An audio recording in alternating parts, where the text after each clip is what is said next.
I'm aware I should be using a bleached paper. And if you're wondering where my coffee grinder is, my girlfriend stole it during lockdown. So we're grinding at home and then bringing it in. Not ideal.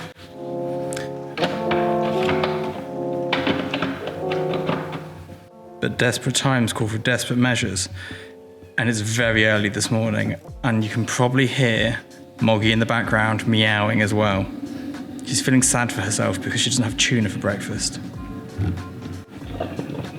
And I know, didn't pre-wash the filter, it's all gone a bit loose and baggy, but this morning it's all about the caffeine, not about the quality. It's a very much caffeine-friendly day. Now, today I'm going to do something I've wanted to do for a while, and that's a studio tour. It's been on my to-do list. I sort of half-shot them, then stopped because it's never finished in here.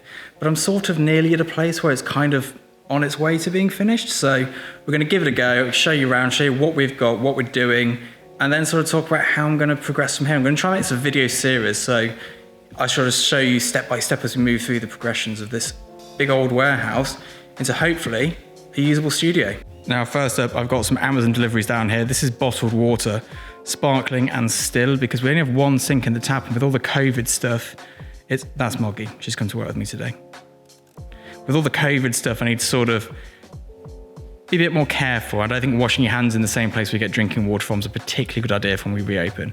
And then these things here that Moggy's just found, these are my pegboards. And these pegboards here are going to be on this wall by the end of the day.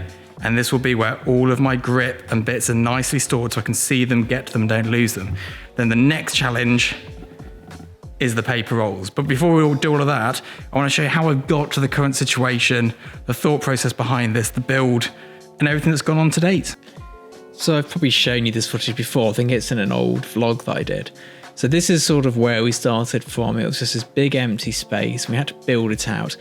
And the problem with places like Pinterest is you're seeing people's studios 20 years into their careers, or when they've spunked £500,000 of investment money on it up front. For most of us mere mortals, we start with nothing. We have to slowly plug away at these things. I don't want to give the wrong impression that I sort of started with everything. This is like 15 years into my career, and I'm still very much not in a place where my studio's looking great. And this is what it currently looks like. This is like the latest, I guess, before today's work. And it's nice. We've got heating, we've got aircon, good lighting. It's a nice place to be. But of course, it still needs more work and it needs more money thrown at it. And I'm not a bottomless pit of time nor money.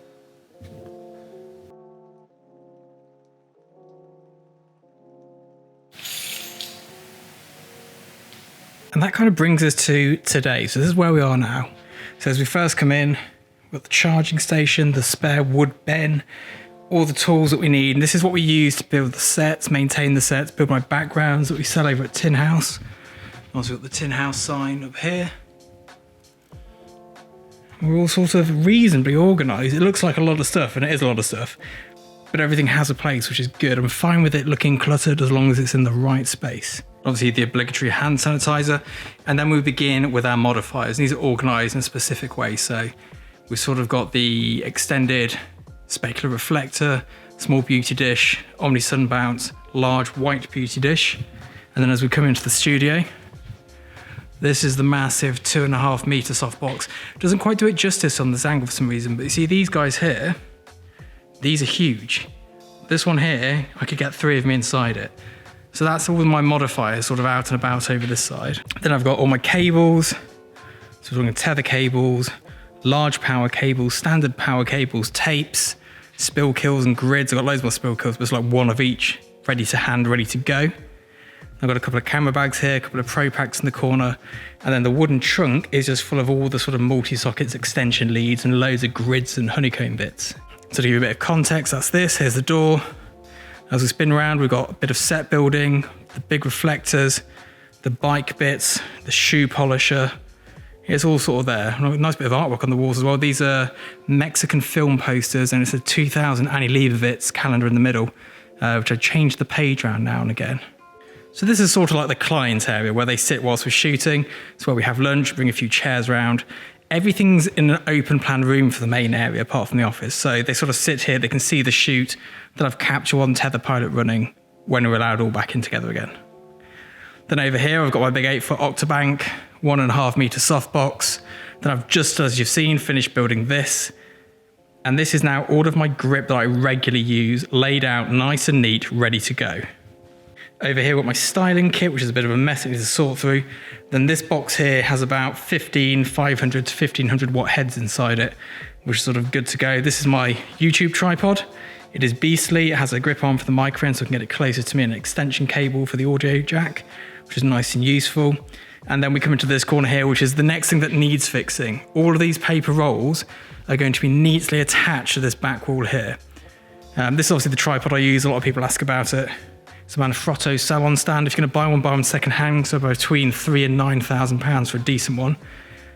Then we've got the wind machine, Broncolor boom arms, Manfrotto boom arms, Cine Matthews heavy duty trolleys. A couple of table bits there. Some old light stands that I need to get rid of. And then we come across the back wall, and this tends to be when we're shooting, we sort of shoot in this direction. Mostly just because I like a nice clean thing to look at, I guess. So over here we've got a couple of Pro Broncolor heads with grids. Then we've got the C stands. I love C stands. And then currently I've got a little desk in the corner. And this is for my retoucher to sit at whilst we're shooting. So it's got some plug sockets down there. And they can sort of be out of the way but still in the action. And this is my wall of plants. I quite like this. This is gonna be something I sort of improve on over time. And then here,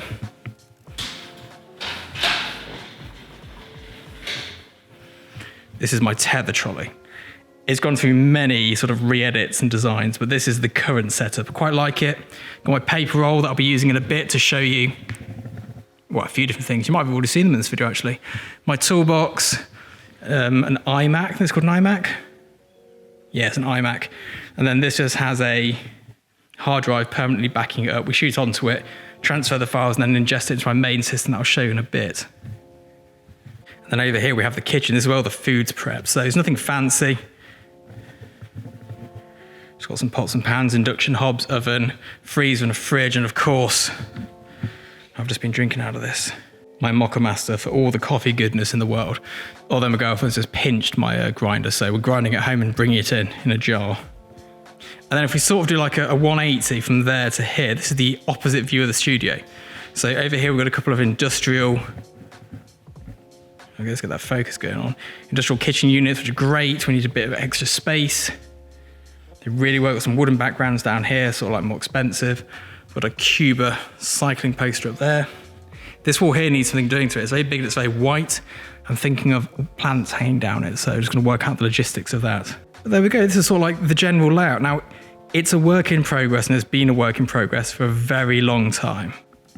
And this brings us through to the office. So this is very much a work in progress. So here's our desks.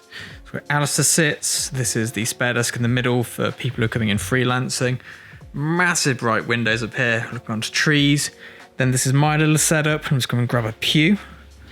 There we go. So this is sort of what I see for most of the day. This is genuinely the state of my desk. So I've got my laptop over there, which is sort of connected to this screen. I've got a Mac Mini and a Windows machine connected to this one, which sort of runs my backup.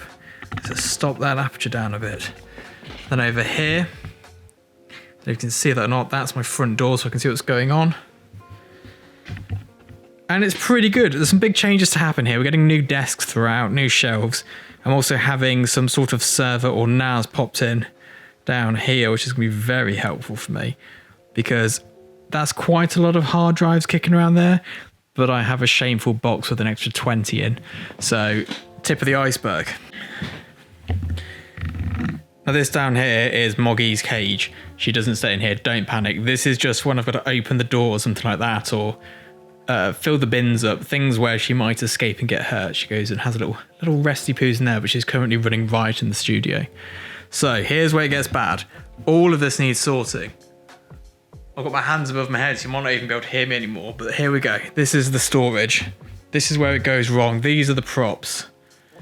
These are just boxes of stuff.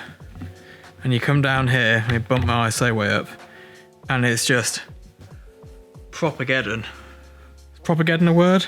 Don't know, but it's pretty proppy in here.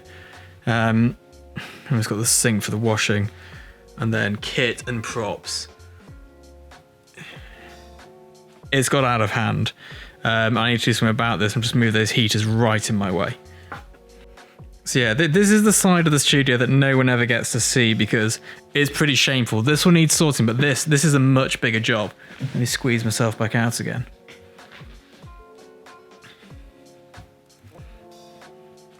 And that's the sort of, just give a bit of context there. That's where those offices are. That little dog leg there is where all of the sort of props are hiding at the moment. And eventually, it's all going to go through these doors. But COVID's put a bit of a spanner in the works on that one. So that's kind of where we are at the moment. The office is a mess, it needs a lot doing to it. The studio is a mess, it needs a lot doing to it. Everything has a lot of work to be done. But also, it's coming a long way, as you've seen from the time lapse, from just being an empty box room. And I've kind of built it all myself, with help from friends, obviously, but a lot of this is my own doing, which I'm pretty proud of. Now, I'm going to try and keep this going as like a vlog reasonably regularly, showing you the changes I make and how I sort of adapt and build along with it. So if you have any questions, you want to know anything else about the studio, just drop a line in the comments. I'll try and get back to you as soon as I can.